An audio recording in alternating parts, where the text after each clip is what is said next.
పూరా లోకల్ అంటే అన్న అంటాడు హరీష్ రావు రేవంత్ రెడ్డి అధికారిక కార్యక్రమాలలో తిడతాడు ఎందుకని.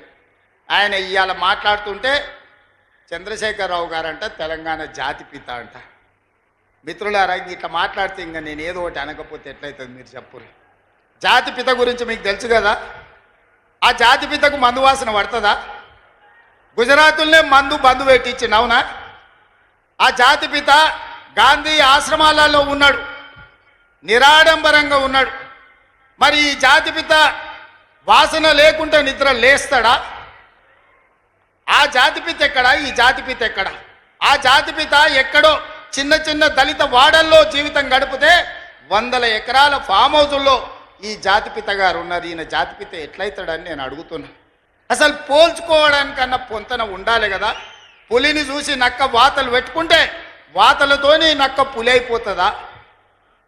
జాతిపిత అంటే ఎవరు? కొండా లక్ష్మణ్ బాబూజీ జాతిపిత. జాతిపిత అంటే ఎవరు? ప్రొఫెసర్ జయశంకర్ జాతిపిత.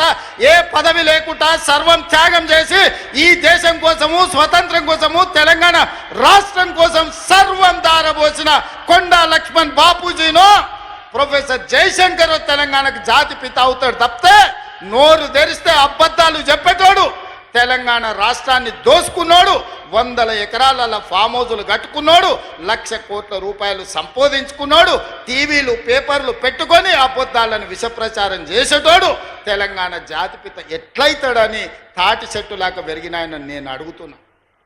ఇవాళ నేను ఇక్కడున్న యువకుల్ని కూడా అడుగుతున్నా, ఎవడయా జాతిపిత తెలంగాణకు? తాగుబోతాడు జాతిపిత అవుతాడా అని నేను అడుగుతున్నా. త్యాగాలు చేసినోడు తెలంగాణకు జాతిపిత అవుతాడా? తాగుబోతాడు తెలంగాణకు జాతిపిత అవుతాడా అని నేను అడుగుతున్నా. ఒక జయశంకర్, ఒక కొండా లక్ష్మణ్ బాబుచో తెలంగాణ జాతిపితలు అవుతారు తప్పితే తెలంగాణను జలగల్లాక పట్టి పీడించుకున్నవాడు, తెలంగాణ ప్రజల రక్తం దాగినోడు ఎవడు జాతిపిత కాడు.